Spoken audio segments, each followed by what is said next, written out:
Today's episode of the iMore Show is brought to you by Squarespace. Squarespace is the easiest way to create a beautiful website, blog, or online store for you and your ideas. Squarespace features an elegant interface, beautiful templates, and an incredible 24/7 customer support. Start building your website today at squarespace.com. Enter offer code iMore at checkout to get 10% off. Squarespace.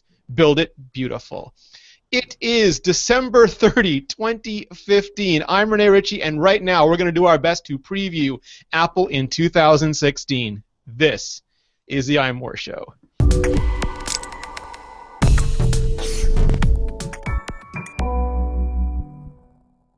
Joining us this week from the West Side, we have Serenity Caldwell back in her native land. How you doing, Ren? Hello.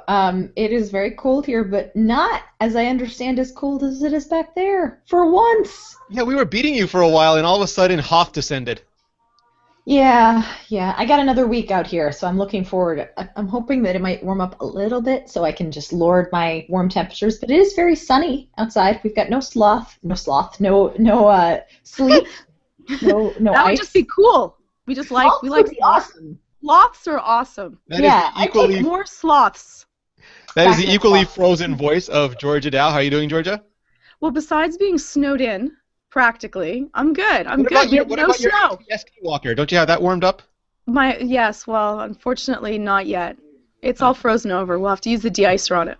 It takes for they look good, Ren, those Scout walkers, but having to chip out those legs from the ice storm is horrible. No. Not easy. Not easy. They should Plus have built-in hand warmers, like paw warmers. Oh. Or just have the Ewoks hug them until they warm up. little booties like we put on little dogs. No at booties, Georgia. No. That would be cute. All right, so let's dive into it. We have a lot to cover, and we don't want to spend all day covering it. So Apple in 2016. Let's assume there is a March event, and let's assume it is headlined by Apple Watch 2. Georgia, let's start with you because you have been begging, and you were begging and pleading for years for an Apple Watch. You finally got it. You've had it, a good 6 months with it. Where do you want to see them take the Apple Watch next? The first thing I would like for the Apple Watch is to be a better watch. I'm not asking for too much. It fails as a watch. It's good for everything else, but I would like the display to You want ambient time, right? So that it has like an OLED display and it's always showing you a little bit of time, even if it's sleeping. Please. I'll charge it twice a day. I need for it to be a useful watch because it's such a sad thing. I can't do a little flick or tap while I'm in session, and I need to keep track of the time. So I have actually bought a little tiny digital display, which is sad. It's a sad thing that I would have to do that. You just want your watch to be on. I want my watch to be a better watch. It's not that big of an I'm really not asking for too much. No. It is called the Apple Watch. What about you, Ren? What do you like to see? I want apps to not stink, which is actually to say that I want a better incarnation of the carousel and the app picker and more guidelines from Apple on what watch apps should and shouldn't do. Because we've seen a wide variety of apps that work on the Apple Watch now. All of them are slow because of the way that the watch loads things. None of them work as quickly as I'd like them to, and almost none of them get the UI right. I've been using complications a lot, and I've said this on earlier shows. I really like complications. I don't use glances, and the carousel is the worst freaking thing in the world because you got this little tiny dial, and trying to pick an app is painful. Do you use the dial? Do you actually ever use it? No. I never use it. It might as well not be there. I use this to scroll. I'll use it to scroll, but the actual carousel, the app listing is terrible. You see, I don't even use that to scroll though. I don't use the carousel. No I don't time use travel, it to scroll. Georgia? You know what? I think it's really cool, but no, I don't use it at all. All right, so here's my thing. I really want to see what Apple does with the S2 computer on a chip because it's such a cool idea, and Apple's one of the few companies that can do basically computers on the chip. But I agree with both of you. I want the ambient time. I think the display technology is there for that now, I hope. And I also don't use apps, but I'm not sure they can fix carousel, Ren, so much as with the iPhone, they took apps from the Mac and basically put the home screen on the iPhone. Like you click a button, an app launches, and I just don't know if that works on the Apple Watch. They might need to rethink it. Maybe iPhone apps just shouldn't exist on the watch, and there should be some form of notification, complication, entry into functionality that's different than a traditional app. The thing is, I think they could actually do a pretty good job with it if Siri was faster. Because if Siri was faster, then I'd never have to use the stupid dial and carousel. I could just press in and be like, open Authy. Also, it would have to understand what Authy is and not give me, oh, did you say OFFIE? Question mark? Every time. Apps like Authy would actually be perfect for the watch because I do this all the time where I'm on a site that I have two-factor for and I'm using a new computer or I'm logging into it after a while and it asks for my authentication code. That's a perfect use for the watch because then while I'm on one device I can very quickly be like, open Authy. Okay, this is my 6-digit code and I could look at it while I'm typing it. Great. Or texting, perfect. But Authy currently takes something like 30 seconds to load on the Apple Watch, which by that point I could have easily double tapped to swipe over to Authy on my phone and found it, or it's too long. I can't hold my watch up like this. I do think the health stuff is pretty good. We need more refinement on that. I would like to see more exercise types. You've got this huge fitness lab, Apple. Well, not even derby. Just like a skating sports option would be good, and also weight training is a big thing. I know I have a lot of friends who lift dead weights and the like, and the watch is really bad about sort of figuring out caloric count for that because it can't really tell what your muscles are doing. It can only sort of guess what you're doing based on your heart rate. And unfortunately, if you're doing really quick, really quick things, a couple of deadlifts, you may only be doing one max rep. That's really hard to correlate to the watch in terms of how much exercise you're actually doing. I think that's absolutely true. And what about the bit? So I don't think the Apple Watch needs to be any thinner. I know eventually it'll get there. It doesn't have to be much lighter because it's on my wrist, and the aluminum one is ridiculously light anyway. And they're running that chipset, I think, at its thermal limits anyway. So it's not like they have a lot of space and energy to give up on there. But I want the Apple Watch bands to be compatible. I got so many bands. I don't care if they change the case. I'll buy a new case. That's cheaper than buying all these bands now, which sounds dumb. But is there anything you want to see in terms of the casing or the bands? I really like what we have going on. I like the fact that we got our rose gold and gold on the Sport. I think that's pretty cool. More bands I'm always in favor of. More partnerships I think is a really good idea. Trying to expand it out. But if they change the band mechanism, I will be so mad. I will march on Cupertino with signs, and I'll put sparkles on my signs. Oh, I like that. I just want to see Rene with sparkles. Like Kevin Smith Dogma signs with like the sparkles on them. I think that they do have to make it a little bit thinner. It's still too large to fit when I have any shirt that has a closing sleeve, or if I wear my jackets, it wear suits to work. Caught. I wear suits during the daytime when I'm not in my snugglies. If not, I'm in my snugglies 24/7. But and it gets caught all the time, and it is okay looking, but it is not exceptionally feminine. So it doesn't really, the bands that they have are not great. So when I go out and if I'm wearing a dress, the Apple Watch sticks out. I can't wear it. And that makes me infinitely sad. So sometimes I wear it anyways, but it's slightly... What do you want, like Swarovski? Because I know you're a big Swarovski fan. I would love it if they had, like, something that would be more like a double bracelet strap on the watch, something that would be a little bit more dainty. Like what Serenity is wearing, and I'll switch to Serenity's I would camera. go even daintier than that, because that's still thick. And so if you're wearing a dress, it's still thick. If you had a metal... Yeah, double, so that there's space in between that makes it look a little bit more delicate, then I could get away with wearing it, even if they did just, they had those Swarovski, bands that are there that make it look a little bit more metallic and delicate. And that's the problem, is that it's bulky and large. And if they make it a little bit thinner, I have infinitely small wrists. I think, Serenity, you do as well. And so it takes up my entire wrist. And when I'm wearing a dress, it does not go with that. I think that for men, it looks fabulous on, and all the bands look good whether you were dressing up or not. But for women, I think that it's nice that they have a smaller watch face, but it's still missing. Yeah, I can't help but agree with that in part. I found that to minimize its harshness, I end up wearing a lot of bracelets with it, which I actually stole from you, Georgia.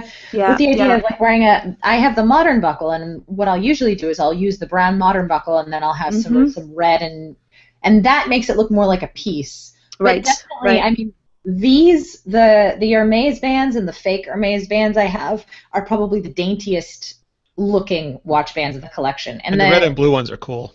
Yeah, they are. The other problem that I have, especially, I think you can't get much smaller with the 35mm screen. But there might be something that you can do with corners and the way that it sits on the wrist. I have a weird problem in that my wrist bone is like right here. What happens is the watch gets like up here sometimes, and then it doesn't read my heartbeat, and it thinks that it's disconnected, and so I actually have to push it down a little bit, which is a little bit higher than I normally wear a watch because of the way that the back is currently rounded. Mm-hmm. So it'd be interesting. I'm not really sure if they could fix that, but it's from a personal perspective. I wouldn't mind a slightly nicer setting for the way that it connects with your skin.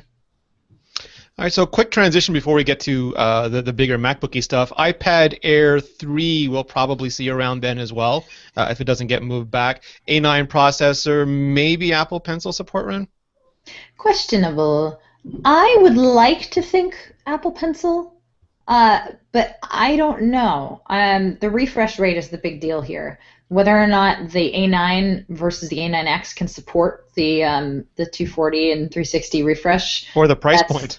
Yeah, or the price point for that matter, to include that is a huge question. Ideally, I would like the Apple Pencil to be available on the entire iPad line because I think it's a wonderful stylus, and I think that the more devices that they have it available for, the more artistic tablets they're going to sell. I just don't know if it's financially feasible this time around. I'm hopeful because I know people who don't necessarily need the space of the Pro but want to still draw pressure sensitively. Or honestly, I wouldn't even mind if they went the other way. If they looked at bringing 3D Touch to the iPad Air 3, rather than basically providing built-in multi-touch pressure sensitivity for all styluses, rather than having the perfect iPad, Apple Pencil for just the one iPad. Yeah, I guess the question is whether you could measure the deformation of the glass to LEDs accurately on such a large display, which I don't know because I'm not an optical physicist. Yeah, me neither. Georgia, you've had all three now for a little while. Which one does the iPad Air still have a place for you? No. I don't use my iPad Air. I don't use it at all because my phone is so large. I don't. I love my large iPad, but it's pretty much I waver in between them. We were using the huge iPad actually as our display for our TV, so we're using it as like a remote, and it was on but it actually blocks out the sun, and it made like a huge dark patch in my living room, which is hilarious. So I do my own fun sketches and drawing on that, and then the rest, then I use my phone or my my MacBook Air in between. Interesting. All right, so speaking of MacBooks, last year we got the new MacBook, the MacBook with the Retina display that was so thin they could only get a 720p camera in it, has the all-new keyboard with butterfly switches on it, and the Force Touch trackpad, but it only has one port. According to Phil Schiller, they wanted to make a MacBook with no ports, but there was no way to charge the thing. Charging through metal inductively just didn't exist at that point, so they had to put a power plug in there, and if you're going to add a power plug, you might as well get a multifunction plug, so that way you can power it and do some peripherals. But that upset a lot of people. Conversely, those people can still buy MacBook Pros. So Ren, you and I were both at that event. We've got a chance to use it, way back when. Do you see it moving forward this year? Maybe a Skylake version of Core M, but what else could they do? Yeah, I mean, it's all about keeping the processor speed down, right?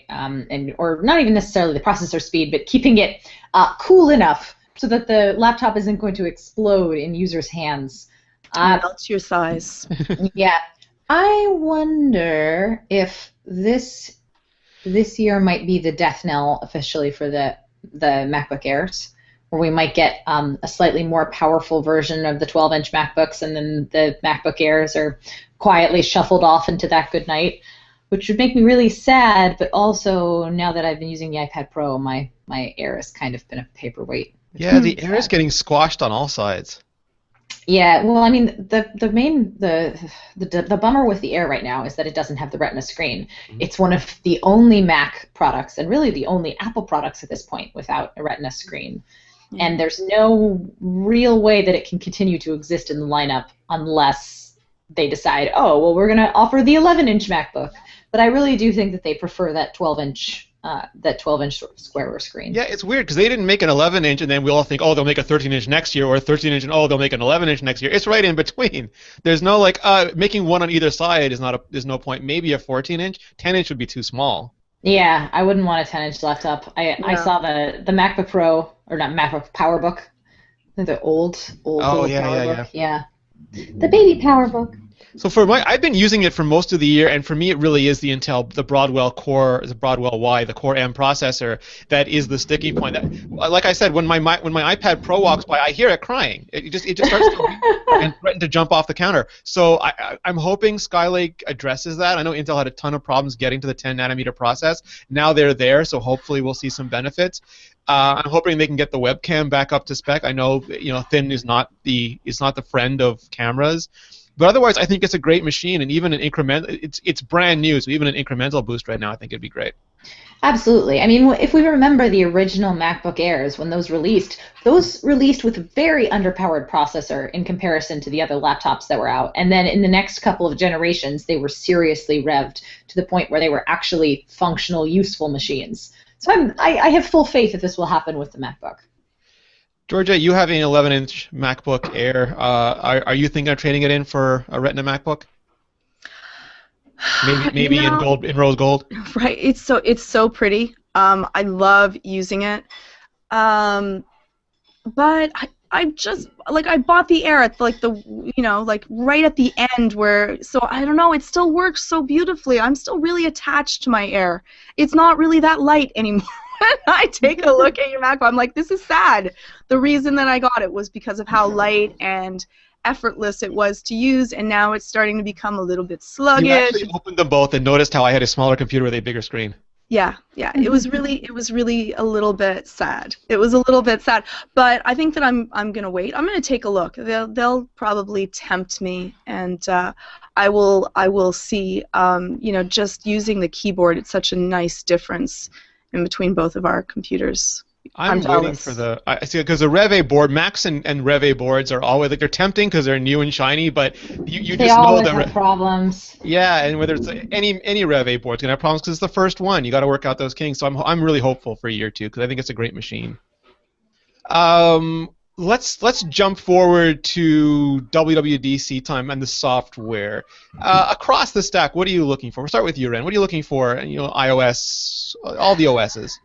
All right. Well, iOS on the iPhone, I think I'm looking for more wider adoption of 3D Touch and more of a push into what we're what we're really supposed to use it for, because we've got it sort of as a gimmick right now. But I think it could be embraced on more places system-wide. That I think that it would encourage app makers to use it. I would really like a rethink of the lock screen. That's kind of been in popular discussion over the last week because of the fast Touch ID sensor.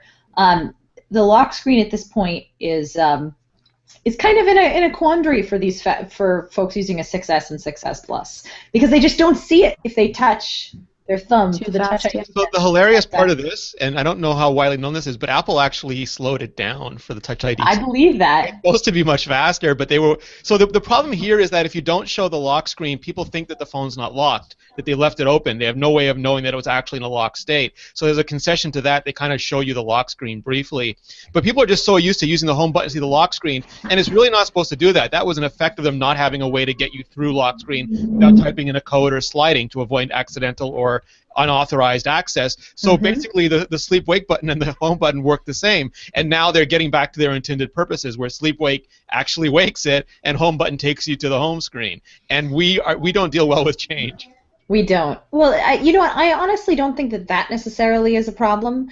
The thing that I've heard the most complaints about is people who relied on the lock screen to check all of their notifications, not really realizing that Notification Center now has that same kind of organizational state, and you can still preview that. So maybe something where it's a little bit easier. I don't even know if it's a tutorial the first couple times you unlock your phone, where if you accidentally click, or if you even intentionally click on the home button to open your phone, a little modal alert pops up that's just like Well, wouldn't it be nice, though, like, really, if I just pressed it and I got just my day's itinerary? Like, instead of having to do anything, I just want to press. I would like to actually just shake it, but then everyone else can so see what would as you feel about, like, Apple Watch-like functionality where you either raise it, tap it, or force press it to wake? I would love it. That would be fabulous for me, because sometimes I just want to check what is my day, what is my to-do list, what's the weather. And taking it out of your pocket and raising it up. They already use that for, like, messages and series, so they know how to determine that, and they know it's not accidental. Well, and you can turn it on or off depending on, but I don't have to,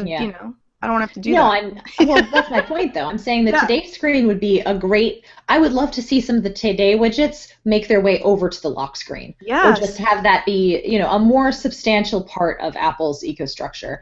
I know that in the past they've kind of shied away from doing that. Yeah, it's a security. We're going to hit iOS 10, and if OS 10 was any indication, like that's 10 iterations of iOS. Maybe it's time to give the lock screen and the home screen and app organization a second thought. Let's get them married. It's time to be hitched. The only problem there is lock screen bypass, which is a continual challenge for them. Of course, and security has to be the number one concern here. But I would like to see a UI overhaul and refresh. On the iPad side, I really want more pro features. I want more push into multitasking. I still want iPad OS. Yeah, well, iPad OS would be amazing, but I also worry about diverging. Like, I think Apple has made so much of this idea that apps can be universal and that things can, work on multiple areas. Well, just the springboard, sort of like the watch. Yeah. Like it gets its own springboard treatment. Yeah. Well, see, I would be okay with that. I would be okay with a custom for iOS 10, a custom springboard for the iPhone, and a custom springboard for the iPad, and each has slightly different tasks requisite of it.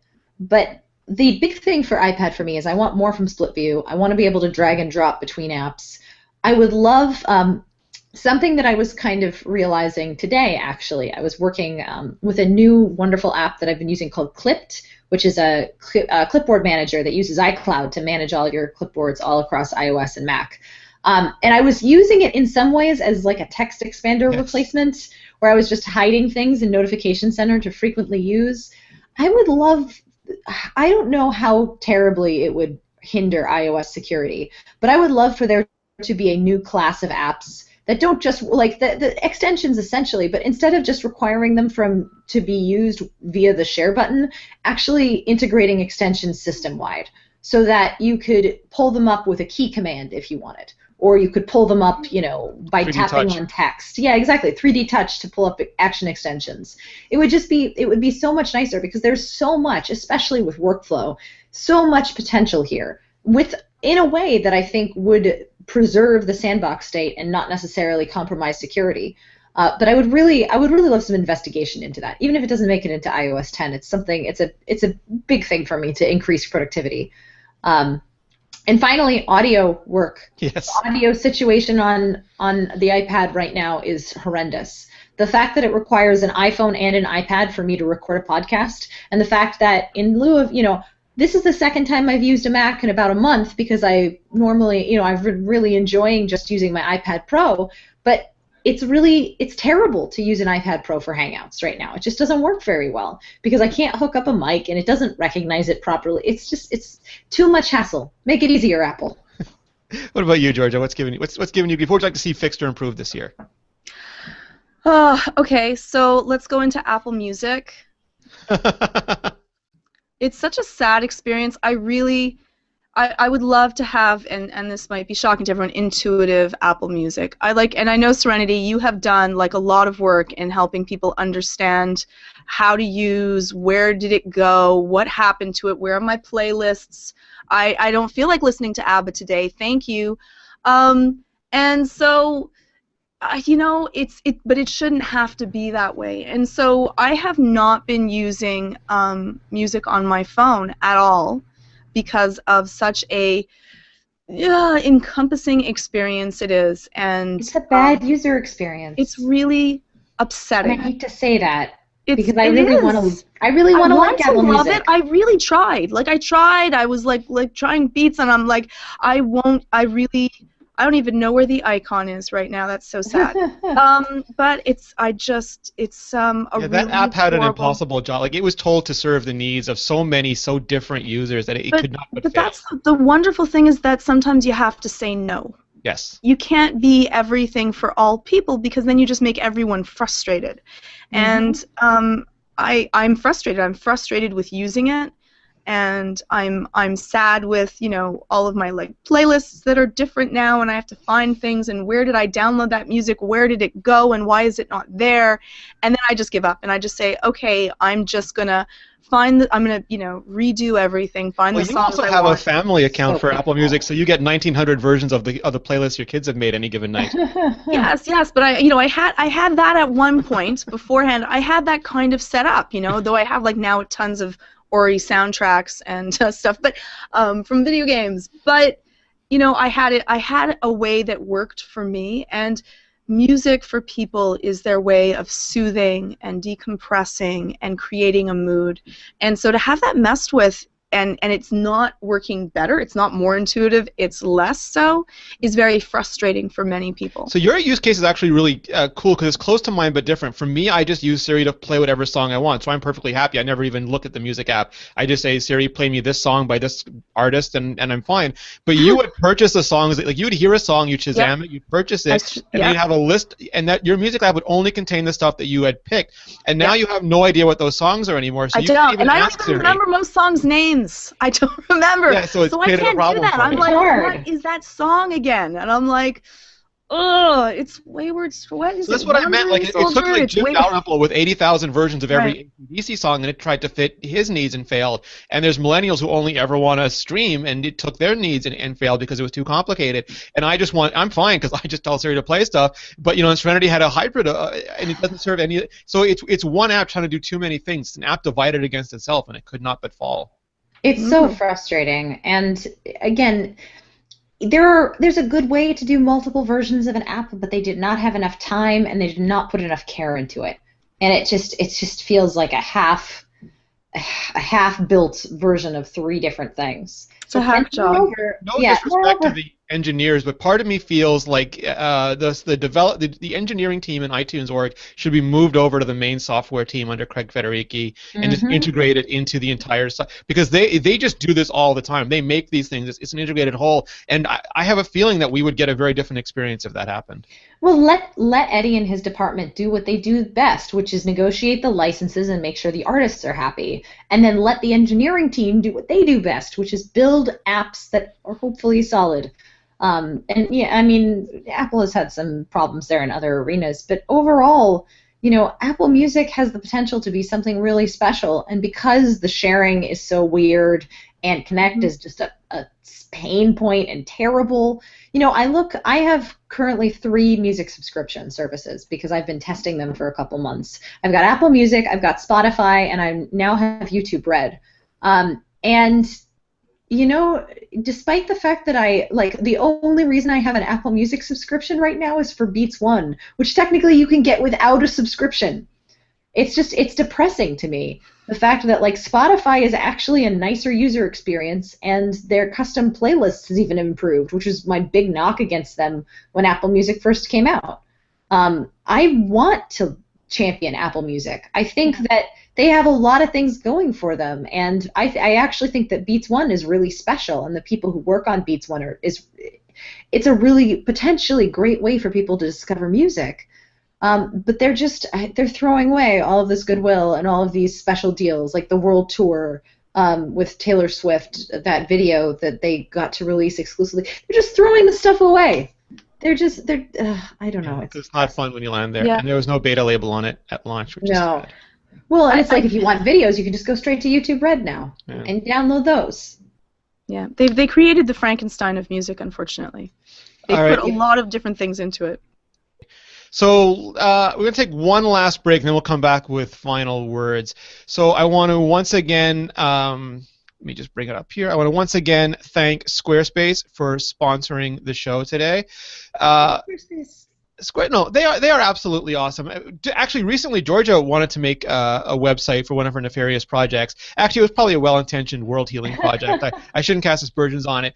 And typically in the old days, videos. I'm trying to help people. Well, no, but in the old days, she'd be like, "Can you build me a website?" And I'd open Coda, and I'd get an FTP account, and I'd upload it, and she'd call me several times a week to update it. And it's not just here, I'm going to make you a website. It's I'm going to commit to supporting this thing for you every week, every month for the next few years, and that's a lot of work.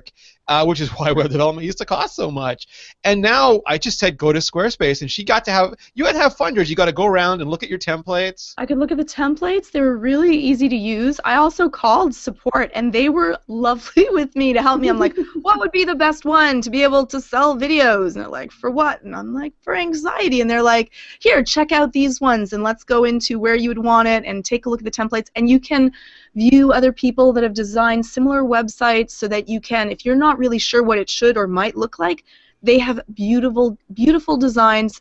They have pictures that you can put up that are just free to be able to use. They go through the fonts. It's really easy to make a professional-looking website with zero knowledge.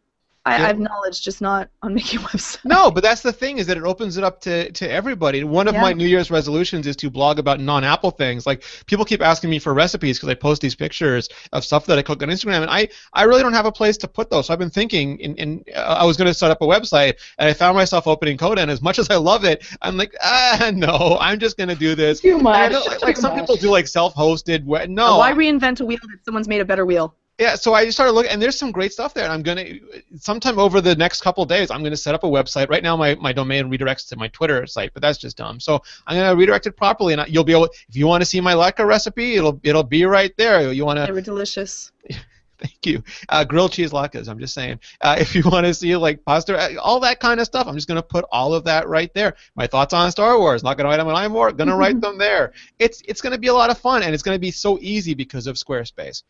So here's what I want you to do. I would like you to just take a look. Go to squarespace.com and check it out. It's super simple. It's intuitive. There's beautiful templates. There's amazing support. It scales. It does everything you need to do. I hesitate to use the word effortless because it does. You do have to spend the time to choose what you like, but it takes all the grunt work out of it, all the stuff that you don't want to do. It takes off all the heavy lifting, and it just lets you make a gorgeous website. Like Georgia said, 24/7 online support. So what are you waiting for? Start a trial now with no credit card required. Start building your website today. When you decide to sign up for Squarespace, make sure you use the offer code iMore to get 10% off your first purchase and to show your support for the iMore Show. I want to thank Squarespace for their support. Squarespace, build it beautiful. Thank you, Squarespace. iPod lineup came in June. I don't think we're going to see an update to it this year. I wonder. I don't think they can end of life it now because they just updated it. But I don't think we'll hear word one about iPods. Outside chance we get a bigger one, but I don't even know if they're going to bother with that anymore. I don't know. The new iPod. Yeah. Yeah, I like really the use case for it is minimal. Oh, I forgot to ask this. Radios in the Apple Watch Serenity or too soon? Cellular radio? Cellular and GPS. Oh. All right, I'm hoping for GPS. I think cellular is too soon, but man, would I love that. I would be so excited to have an Apple Watch because that would eliminate a lot of the handoff problem that's going on between the iPhone and the watch right now. But I'm pretty...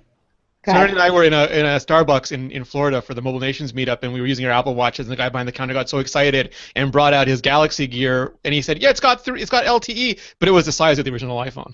Yeah, exactly. It's huge. So I would prefer to keep the size or reduce the size rather than shove in a cellular radio.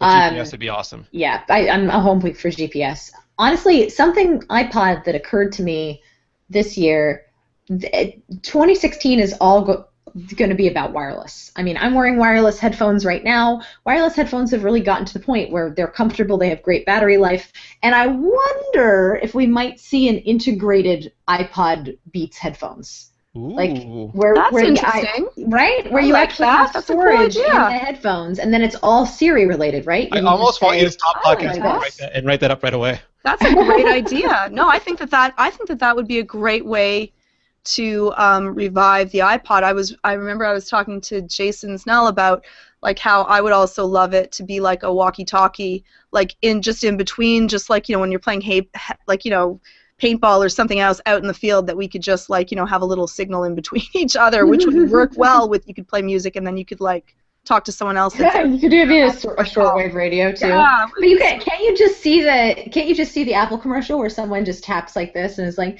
play Taylor Swift, and then you have to write that up, Serenity. I love it. I think that's a great idea. That's brilliant. EarPods already done. Yeah, exactly. EarPods. It's the name. It's already in the name. And there was a joke about this, and I want to say SNL years ago about like the flea pod where you just stuck it in your ear. Yeah. But I think because the way that Bluetooth earphones have evolved, there's a lot. It's a lot friendlier of a market and a neighborhood, and you don't necessarily have to have teensy tiny things that goes in your ears. It's probably going to be, a big Beats headphone. Maybe not for exercise just yet, but I think the potential is there. It could be really cool. Okay. All right. That just made this whole podcast worth it for me. All right. So the big deal, where Apple makes all their money, the iPhone. This year is not an S year. This year is the year we traditionally get a redesign.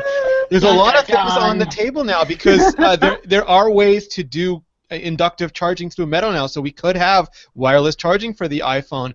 There's rumors, we've written about them, that they might get to the home button, and there could be some combination of Force Touch and Touch ID in the screen and things like that, which would let them make the iPhone case smaller. So even with the large screen, it wouldn't be as physically hard to hold the phone. There's just a lot going on this year. Georgia, what aside from your long-demanded espresso dispenser out of the Lightning port, what do you want to see? Yeah, I've given up that I'm ever going to get a lit-up logo in the back. Okay, I've given it up.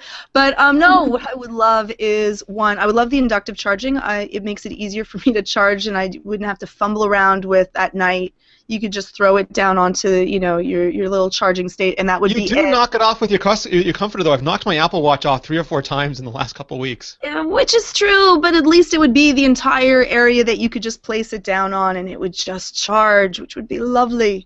I think that I would really greatly approve of having a waterproof iPhone, because like I have been one of those people to drop my phone into the toilet. I have dropped it often into the bathtub because I usually have it relatively close to me, and so if they could make it waterproof, that would be fabulous. Your iPhone lives a hard life. It needs to be, shatterproof would be fabulous, but waterproof, I think, is just so and I would love if it was like really waterproof, so I could take it diving when I do my scuba. I could take my phone and then take some great, pictures with it and video.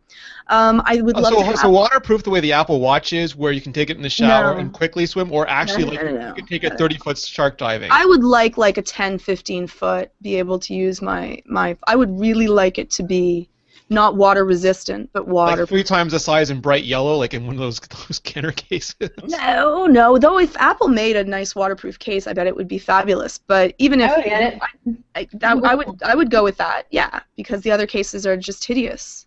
Or you end up with like little Ziploc pouches, which I have to use.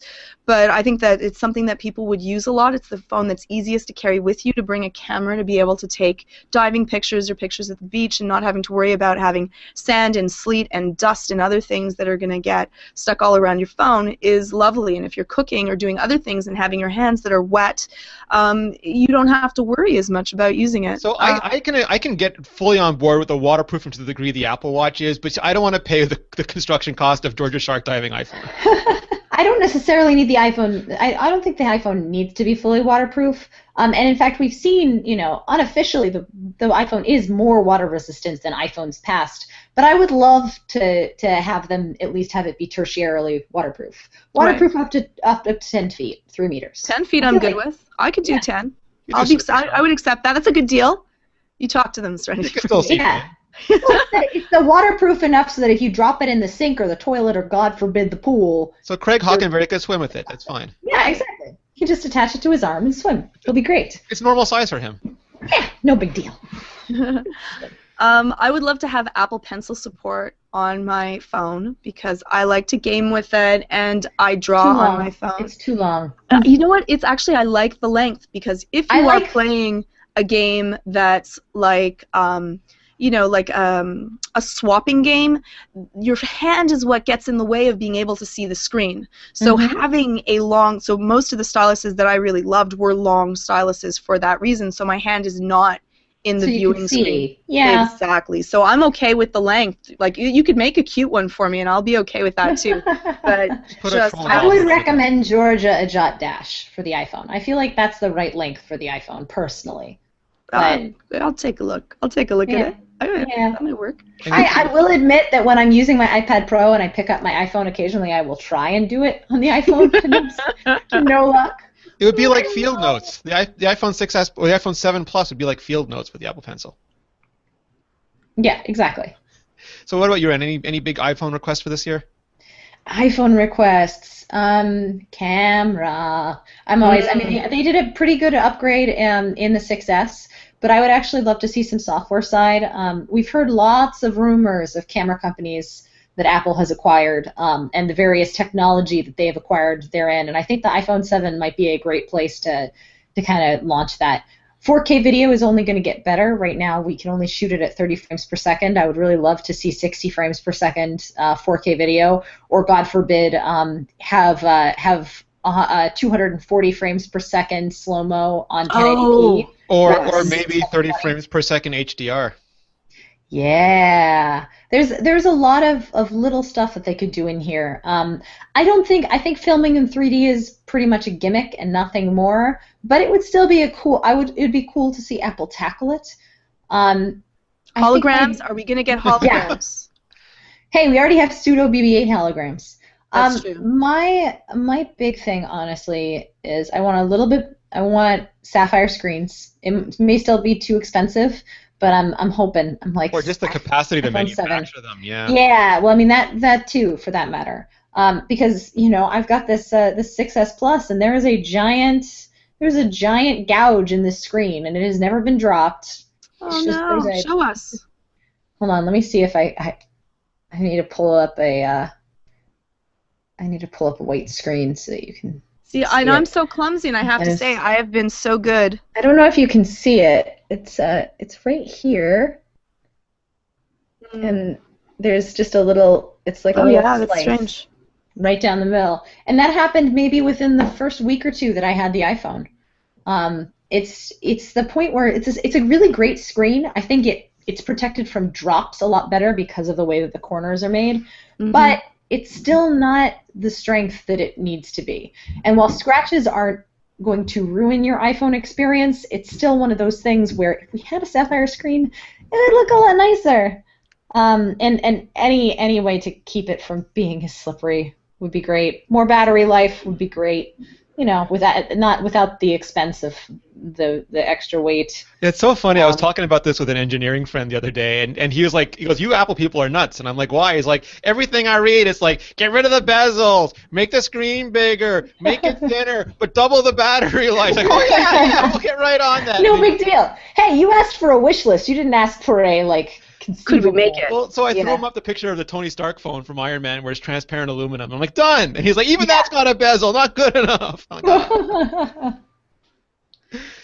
Yeah, that kind of stuff is, I'm super interested because I think this is the time when there are certain things that, if Apple doesn't do it this time, there's some interesting things, like, are we going to switch screen technologies? I would have thought we might go to OLED, but now they're using the LED themselves as part of the 3D touch sensor, so maybe they'll go to quantum dot instead. And we have all these different technologies out there, and it's super interesting. They've had 2-3 years to work on this, and so it's not the technologies of today that they've been working on, it's technologies of 2-3 years ago, but they're in a place where they can afford to buy the future. So I think the iPhone's going to be one of the most exciting things this year.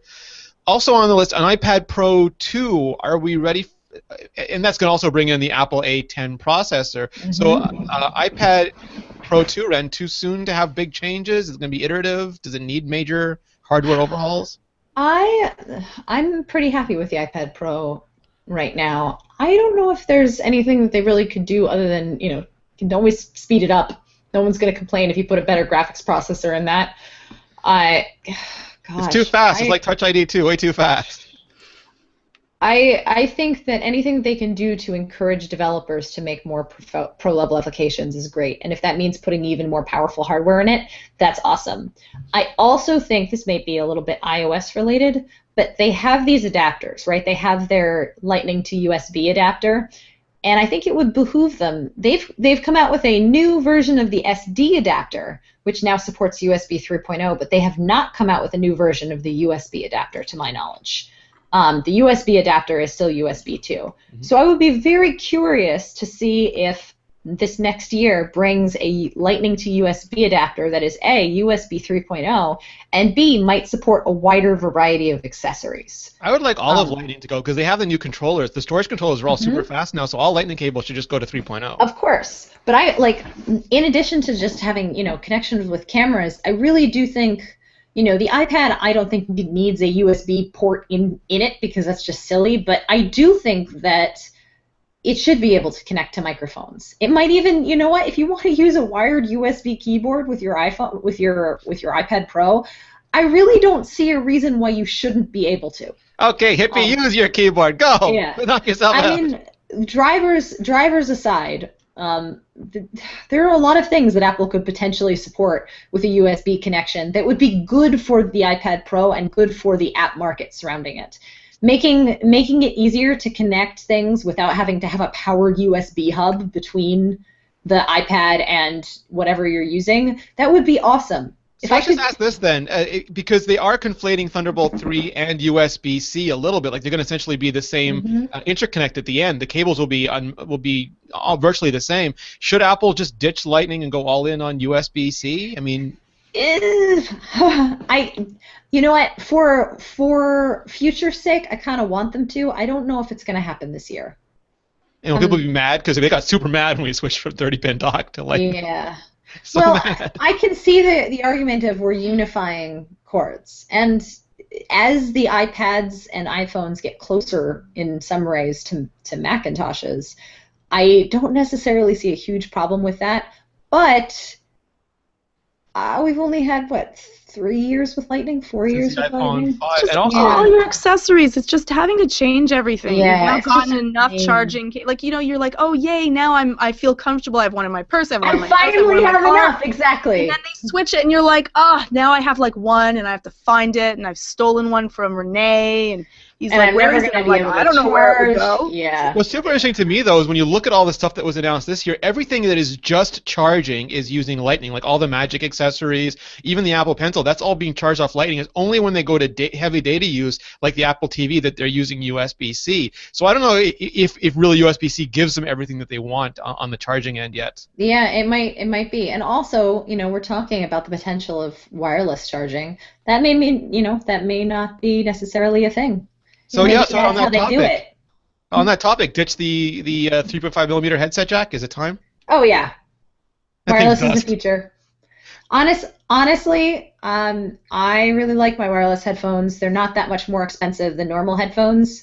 And if Apple either provides wireless headphones in the box or provides maybe, I don't know, an adapter in the box with Lightning so that you can use use regular headphones. Lightning earbuds in the box, Yeah. optional $30 adapter or wireless for $120. I think honestly that they could get away with offering cheap earpods, wireless earpods. I think they can just bite the bullet and do this. This is a place where they can move the industry forward and just say, you know what, we don't want it. The problem with that, though, Serenity, is that I would lose them. Right? Because the only reason that I don't lose them is because they're attached by this wire. The only It'd reason. be in your hair, you wouldn't be able to find them. I wouldn't be able to find people searching. Yeah. Like fly just out to of be clear, it. it's not little about Barretts. I'd have to have it on my watch to be able to find them then, so that they'd it'd be. work with your Hey, watch. if they work via Bluetooth, That would be okay, then. They would That chirp would be at okay. you. And I Yeah. believe Apple has these things, so it's just a question of whether they release them or not. But the interesting thing is, it's not about thinness, because the port, the USB-C and Lightning is not that thin, but it goes a fair bit into the phone. It takes up space, and that space could be used to help fill up Taptic engines or batteries or all sorts of other things that they want to put into those phones. So it is space that can be reclaimed, and it feels like eventually, I know that thing is 100 years old. Will it survive another 100 years, like to use the Syracuse time over destiny theorem? How long will those things be there? And it feels like like, Apple can do these things when they're in the big redesign years, and we accept them better. Yeah, I mean it's crazy. It feels crazy, but it also feels very Apple. So yeah. No, so moving us along, because I don't want to get us too long. We're crunching time, yeah. Yes, Apple TV. Do we need new hardware next fall? We just got the new one, but it did not come with things like HDR. Did not come with 4K. Did not come with an A9 processor. It does its job, but it's current technology. It's not very future-proof yet. I mean, we could get one that has an upgrade, but honestly, I would prefer to see more iteration on the software side, especially to offer extra controllers. And honestly, I wouldn't even mind seeing a Bluetooth accessory that works kind of like the Kinect does, where it has a camera and the ability to track, especially because I was playing an Apple TV game the other night called Just Dance Now, which was, I think, originally released on the Xbox. Yeah, well, on the Xbox, the Kinect camera tracks your motion that way, so you can just dance not holding anything. On the Apple TV, you're required to hold either a remote or an iPhone, because you can't have multiple remotes like you do with the Wii. You have to hold your iPhone in your hand while you're dancing. Takes me both hands. Georgia, did I beat you at the Superman on Xbox, or were you winning the Superman? I think I was winning at the Kinect game. I think I was winning. No. Yeah. So they're just, I don't know. I think that the Apple TV has huge potential and very little execution right now, especially on the games and app front. And I would like to see the software more expanded to promote good apps and good games developed. I would like to see URLs for Apple TV games. Oh, Universal App Store. Let me buy an app on any platform or on the web, and then confirm it when I get to the device. So if Serenity sends me, this is the dancing game, you have to beat Georgia at this game, let me tap button on my iPhone, are you sure you want to buy this? When I get to my Apple TV, it says, you began a purchase, do you want to complete it?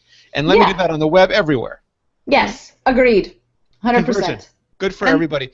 And can they fix the controller? I still stick it the wrong way. It's facing the wrong way. I'm in the dark. I'm in a movie room. I don't know. The only way I do it, I added the strap, and that's the only way I can figure out which way is up. I put up a redesign today. If you go to iMore today, you can see I did an alternate version of it. I don't like your up arrow, Rene. I like everything else.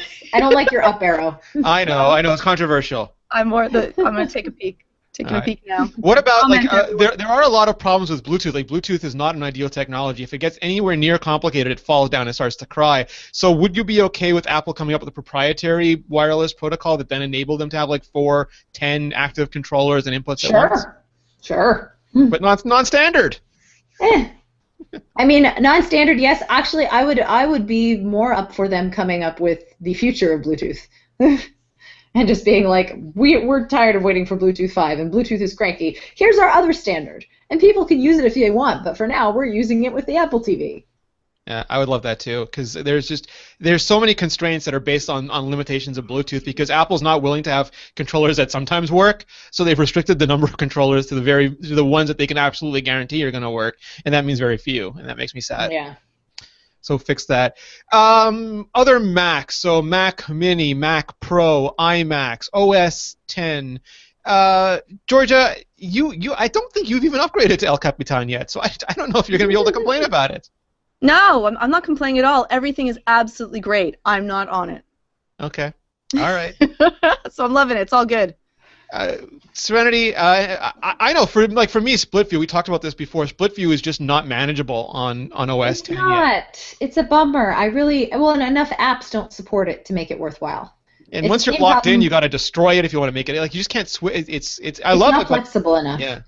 It's funny to me because in El Cap, Mission Control is much better, and they made Mission Control so much more flexible. And then they introduced Split View, which is kind of like the tiger, not the tiger, but the lion version of Mission Control, where it's super strict, and you can only do this, and you have to explain. You can't drop apps on top of each other to create new Split View. I don't know. It's not where I would like it, but again, 1.0. There's room for improvement.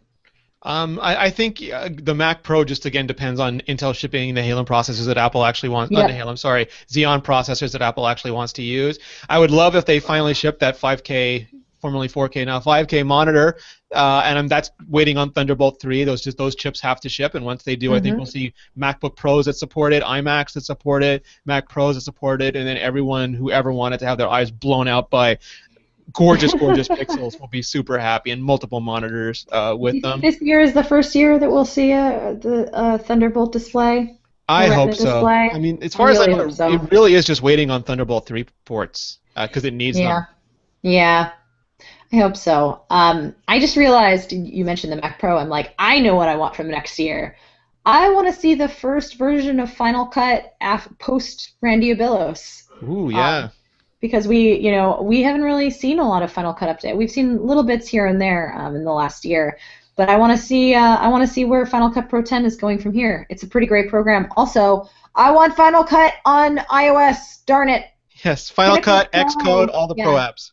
Corel built a really lovely sort of version of a nonlinear film editor on top of Avid's iOS app called Pinnacle Studio Pro, and I've been using that, and that's pretty good. But I want to see Final Cut on the iPad Pro. It totally can support it. It has the potential. I want to see it. Forget iMovie. I agree. All right, so end of the year, big picture stuff. We've got Phil Schiller now taking over the App Store. Jeff Williams is officially COO. Johnny Cerrugi officially Senior Vice President of Internals. Johnny Ive is Chief Design Officer. Got a bunch of cool Senior Vice Presidents and Vice Presidents. A lot of energy, a lot of cool stuff. 4 platforms now, iOS, OS X, watchOS, and tvOS. Georgia, in general, from Apple, what are you most looking forward to in 2016? I'm most looking forward to, of course, the iPhone 7. I'm really excited about that, and another watch. More watches. The next watch. I want a next watch. In what color? Would you like it in rose purple? I'm thinking black or gold. Ooh, is the edition going to stick around, like a platinum edition or something, a white gold edition? I don't think that there's a huge, like, again, because it's not showy. The rose gold is showy, and people want to show off their technology. They want to show off something bright and beautiful, and because it will look so similar to one of the cheaper versions, I think that I don't really. Louis Vuitton straps. I'm not into that kind of thing. I just want it to be something there's delicate and something that looks really rugged and cool. I'm into either rugged and cool or delicate and pretty and sparkly. You want Sarah Connor's watch strap? I'll take that. What about you, Ren? Big picture stuff. Big picture stuff. I'm looking forward to iOS 10. I am looking forward to a new redesign of the iPhone and new watches. I want to see what they're going to do for watchOS 2 or watchOS 3 and the next version of Apple Watch. Are both of you going to stick with a Plus? Yeah, I think so. I am. I love it. There's no way that I could go back to a smaller phone. I just could not do that.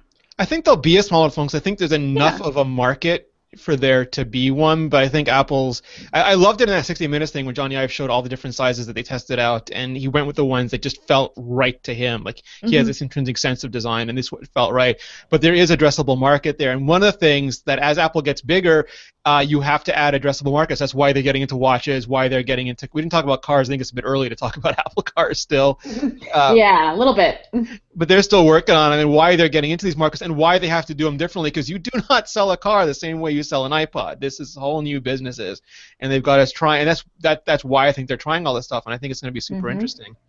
I do hope they get a little bit clearer with their messaging. I feel like, Steve Jobs controlled messaging so tightly, and he was such a great presenter, that absent him, you have a group of people who are all really, really good presenters, and they've been much more open, and they've been much more engaging, and we see all these fantastic interviews now, but it still feels like you need someone to be like that director, that editor, and Johnny Ive had such a different personality that it probably can't be him, and maybe it has to be Tim Cook because he is the boss, or maybe it has to be Phil Schiller because he does own marketing, but someone to just say, here's the message of iPad, which really hasn't been that clear since 2011, and we believe, and here's the focus of Apple Watch. It's not these 19 different things. It's convenience and maybe a couple other things to just nail all that super hard again. And I think that would evaporate a lot of the problems that we saw with things like music and things like WWDC and even things like the battery case, which people just didn't understand when it shipped. I think that to me is the big thing. Whew. All right, Hungry. killed that show. Woo! Georgia, if people want to find you on the interwebs over the holidays, where can they go? If you're dealing with anxiety or sleep issues, you can check me out at anxiety-videos.com, or of course on Twitter it's at Georgia_Dow. Awesome. And that's also what it is on Instagram, though you refuse to use it. I will occasionally go there if forced to. Okay. Serenity, what about you? I am Saturn on Instagram and Twitter, as well as hanging out on iMore.com. We just put up some tech tips for your family, working on some HomeKit stuff, working on my best apps of the year list, which is becoming Federico Viticci-esque length right now. It's pretty terrible. Is that a reference to his writing or his beard? Good question. I think his writing, but nice. And then I'm typing up that EarPods piece as we speak. You really should. That's a great idea. I love it. That's genius. Love it. I would totally get them. I'm surprised no Chinese company has thought of this yet. I'm sure they have, but they probably suck, and Apple could do a good job. Yeah, exactly. I just haven't heard of it. I haven't ever seen it. If you're at CES in Tiny Town, send us a picture.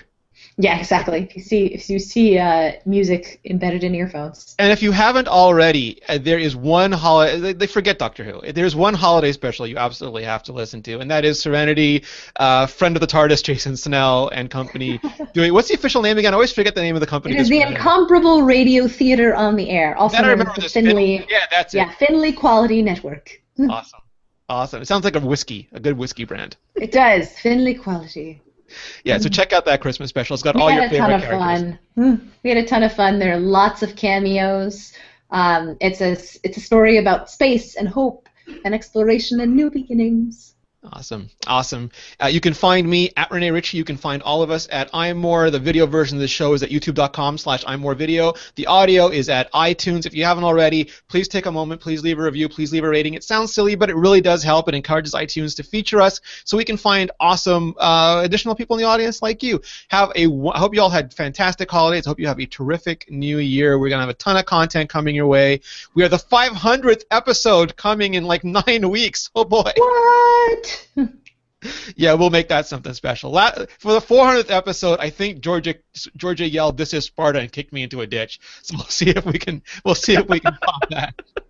Well, what I'm thinking is you guys should all come down to Boston, and then we'll just do a crazy parade through the snow. Or I'll come up to Montreal. That sounds good. Come up to Montreal. All right. All right, everyone. Have a fantastic New Year. See you in the new season. Happy New Year, iMore. Thanks for listening.